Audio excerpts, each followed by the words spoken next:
We've got the Hoymiles 2000-watt microinverter here. Got all the solar hooked up. What we're aiming to find out is if you get a big giant shadow on your panel, how well do the individual MPPTs function? Well, let's find out. Welcome to a nice, sunny, but windy day. We're going to be testing the shading performance of this microinverter from Hoymiles. So what we're going to do is we're going to take a reading, an amp reading, with all of these panels in sun. I know that we've got a shade strip there from the power wires up above. It is what it is. We've got another one here.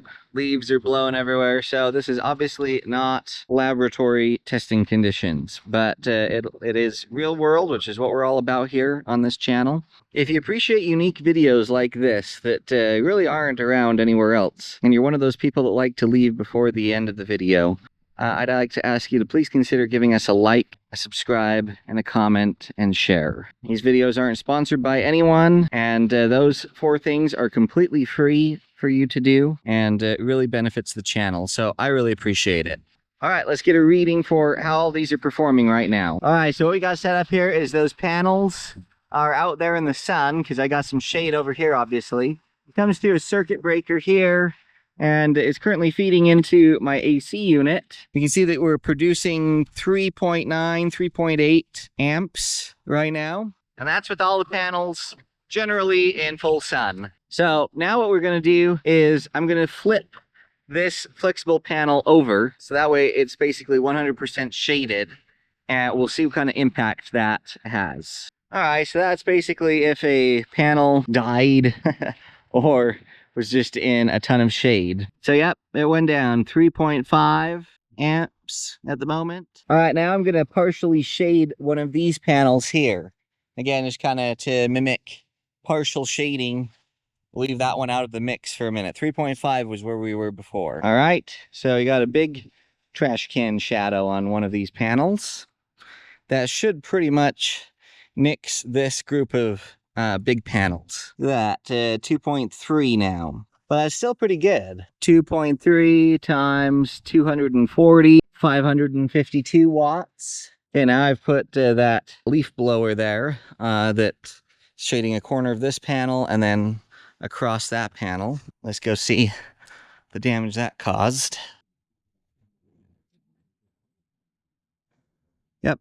So you can see that took us down even further. 1.9796. 1.97 times 240. 472. So I'd say that microinverter does an absolutely fantastic job optimizing your solar panels and your production, even with partial shading going on. Let's uncover everything and see its full performance again. All right, we're back to that panel flipped back over, all the shade removed. Obviously we still have a big line going through those panels. We're only about a month out from winter solstice, so as you can see, like, my shadow is really long, even though this is the middle of the day. So not optimal solar conditions. And there we go, 3.9, so just about 4 amps again. 3.9 times 240, 936 watts. There is a lot of headroom left on that microinverter, and that's because I don't even have close to enough solar to borderline max it out. So I need like 2,000 plus watts of solar, and I'm only at 1,400 in less than optimal conditions. But it's doing a great job. Now, I do have the data transfer unit here. Some of you may be asking the question, well, why don't you just use the app instead of using the amp clamp and doing the math? Well, that's fine, but what I've noticed is it takes a couple of minutes for this to all update on the phone. It's not too bad. Like I said, it's just a couple of minutes. I think under 5 is what I've tested. But if I'm wanting to see immediate results of what is happening out there, it's not the best to rely on this, just because it takes a minute to push everything back and forth. So that's the reason why. Also, if you guys want to see how easy it is to connect the cables up for this Hoymiles system, as well as kind of an overview on the app, I'll be sure and link my previous video down below about all of that. So just think for a minute about the economy of scale here. Solar panels are dirt cheap these days, and they keep getting cheaper, which is fantastic. The weakest link, it always seems, are the inverters. Now, they've definitely come a long ways in recent days and have become a lot more reliable, a lot better. But it's certainly nice to have the ability to buy fewer of them, thus save a substantial amount of money in a big solar array. If by chance one goes bad, there'll be an alarm in the app that will tell you specifically which one